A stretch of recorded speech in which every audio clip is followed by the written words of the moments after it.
बातमी सोलापूरमधून आहे। सोलापूरच्या अंजनगाव खेलोबामधील वाद अजूनही सुरूच आहे। 1 तारखेला खेलोबा मंदिराच्या प्रांगणात अज्ञातांनी शिवरायांचा पुतळा बसवला। त्यानंतर गावात तणाव निर्माण झालाय।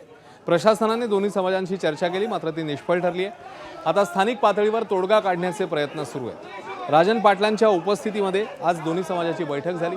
त्यानंतर आता वादावर तोडगा निघण्याची शक्यता आहे।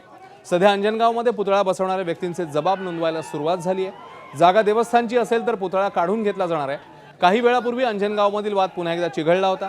जागेची मोजणी करण्यासाठी आलेल्या अधिकाऱ्यांना लक्ष्मण हाकेंनी धक्काबुक्की केली।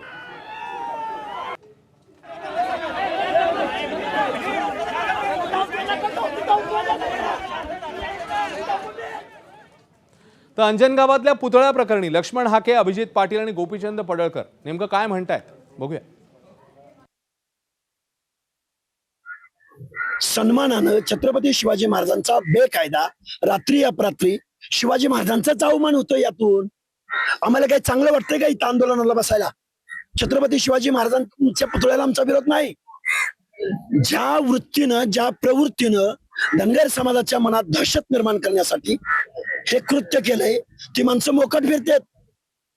की जी बाहेरगावची लोक आलीत, जे अंजनगाव खेलोबाच्या लोकांचा ऑलमोस्ट सगळा विषय संपलेला होता, परंतु जी बाहेरगाववरून लोक येत आहेत, जे हुर्रे करतायत आणि त्यामुळे त्या ठिकाणी ही चर्चेला त्या ठिकाणी मूर्त रूप येत नाही। जे ह्या अंजनगाव खेलोबा देवस्थानचे जे मुख्य आहेत ते त्यांची सर्व महाराज म्हणजे याच्यातले प्रमुख अप्पा वाघमोडे असतील वगैरे, आणि त्या बाजूची काही 4-5 लोक, ह्या बाजूची 4-5 लोक, ह्यांच्यावर हा विषय तोडगा निघेल। कारण गावातले लोक उद्या गावात एकमेकाची तोंड बघायचे, राहायचंय, शेजारी शेजारी शेत आहे, ताटात जेवलेली आहे ती, उद्या 1 महिन्याने यात्रा आहे, हे सगळं सलोख्याचं वातावरण निर्माण करायचं। तर ह्या गावातल्याच फक्त लोकांनी यामध्ये असतील तर नक्की लगेच तोडगा निघेल। महाराजांशी आमची चर्चा झाली, SP साहेबांची चर्चा झाली, आणि SP साहेबांनी त्यांची जी काही चर्चा झाली त्यानुसार आम्ही SP साहेबांचं त्यांचं एकमत झालंय, त्यानुसार आम्ही पुढे जातोय।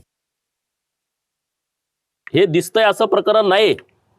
दिसायला आपल्याला पुतळ्याचं प्रकरण दिसत असेल, याच्या पाठीमागं मोठं षडयंत्र आहे आणि त्याच्या खोलामध्ये जाण्याची नितांत आवश्यकता आहे।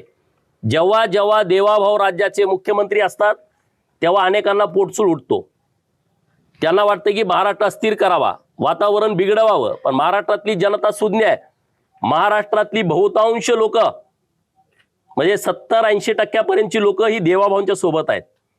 हे जे कारस्थानी करणारी लोक आहेत त्यांच्या सोबत लोक नाहीत, परंतु त्यांना जातीय दंगली करायचे आहेत, महाराष्ट्र अस्थिर करायचं आहे, समाजामध्ये तेढ निर्माण करायचे आहे। ABP माझा, उघडा डोळे बघा नीट।